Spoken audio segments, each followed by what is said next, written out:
everyone, Spider-Kel back once again, another DC chess collection review. This time doing number 10, Commissioner Gordon. Now there's two things I want to mention before I get into this review.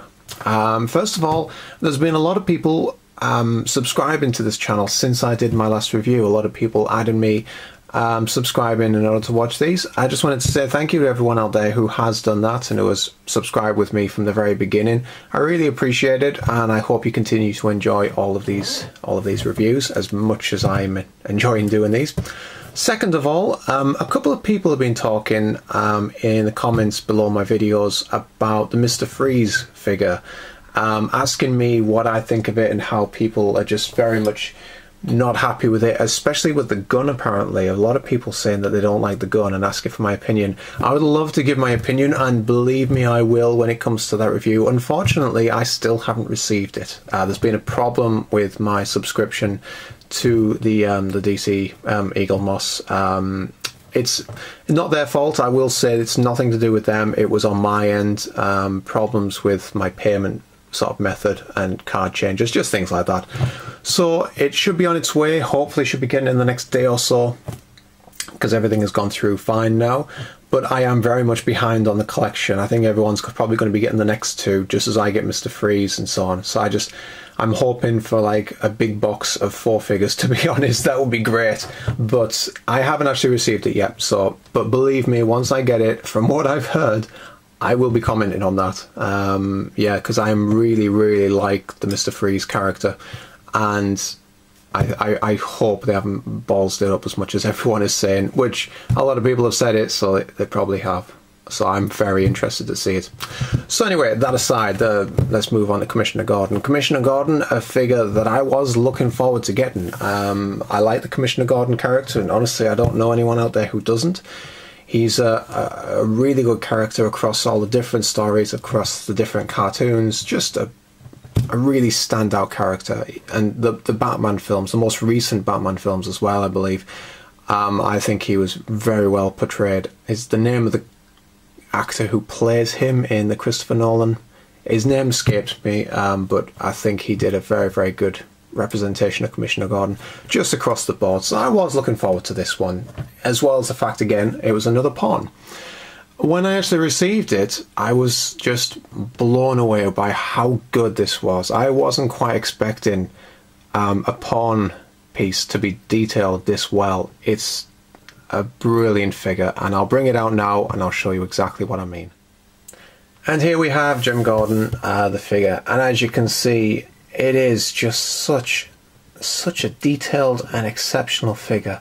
I mean, just by looking at it from here, first of all, the way he stood, gun in hand ready, tie blowing in the wind, and it's just such an imposing figure, and there's no way you could look at this and question who it is. That is Jim Gordon. It's straight into the detail on the face. There we go. And the first thing obviously that strikes you is the glasses. I mean, the detail on those, I mean, it is just quite basically just a frame that, you know, obviously there's no glass in there or anything like that, but just so well made and so well detailed. The flesh colour on here as well, such a good paint colour in there, and even down to his white moustache and very deep blue eyes as well, you can see from here.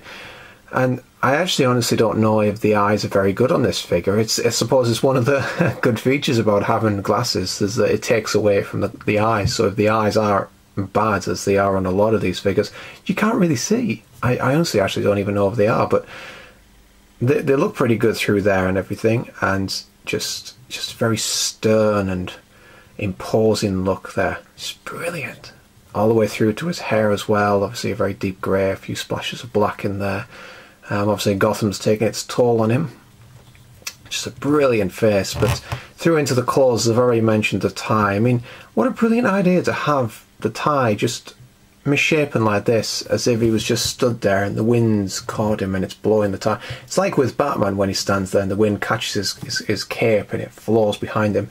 That's kind of like a really cool touch.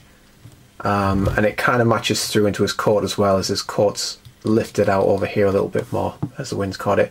But really nice, and I like the colour palette on this as well. With the previous ones, I'm just thinking back, pretty much with all of the previous ones, I could be wrong on that, I don't know, they're all very brightly coloured and so on. I suppose Batman you could argue isn't, because he's quite a dark looking character anyway, but Riddler, Two-Face, Poison Ivy, Penguin with his trousers, Joker with his whole apparel, very bright, vibrant colours to match the personality. Jim Gordon, obviously, Commissioner of Gotham City and so on, and his palette here is very dull, very kind of like matte, and just very realistic. It's the red that they've chosen, I mean, it might even be like a slight brown they've chosen for this waistcoat, matched with the very deep grey, the black, and his trousers all being black, and like kind of like a silvery look for his coat. It's just striking, really is. And then blazing with the gold on his belt for his badge, and even the detail into the trousers there, you can see kind of like his belt buckle. See if I can get any closer on that without it. There we go. You have his belt buckle there, which is so well detailed. The joining at the front. See if we can get some light in there to look in there. Just the cut on his trousers, everything all the way down even to his shoes. Just such a detailed and well detailed figure. And obviously, as I said before, he's holding his gun, which can't really get a good, there we go, it's a bit better, which then you can even see there his finger coming through the holder and ready on the trigger. Just an exceptional, well detailed, well coloured figure. Something just that struck me as soon as I took it out of the packaging. I just sat there and went, this is amazing. It's nothing spectacular. The colours are very muted. It's Commissioner Gordon, which, yes, he's a great character, but is he as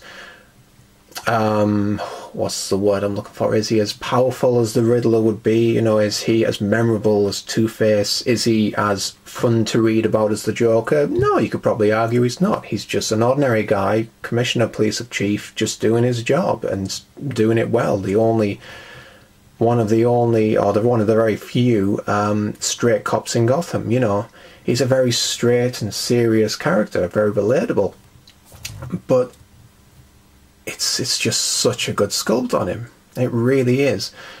However, saying that, there is just one thing that does bug me about it, and I can't even understand why they've done it this way, and that's his symbol. I mean, on the Riddler, on Poison Ivy's, I mentioned how they have the playing cards for the Joker, and obviously for Batman we have a Batman symbol. But why have they put it like this? It's almost upside down. You would expect the ears would be here and the tail back as it was facing forward, and that's almost upside down, and that kind of bugs me. And I'm pretty sure, I know that we have had one more Batman pawn, and I'm pretty sure that the bat symbol is the other way around. Katana, I'm pretty sure that the bat symbol is the other way around for her. In fact, I will go and get her and double check that. But before I do, yeah, that is, I just don't understand why they've done it that way. I mean, he stands there like that, and it just doesn't make sense. I would have thought you'd have it the other way around. It doesn't make sense. But I'll bring Katana in, and there you can see Katana is facing forward here and has the ears this way. So now we have two pawn pieces, which, I mean, that's just really sloppy, and that just does not look right on the board.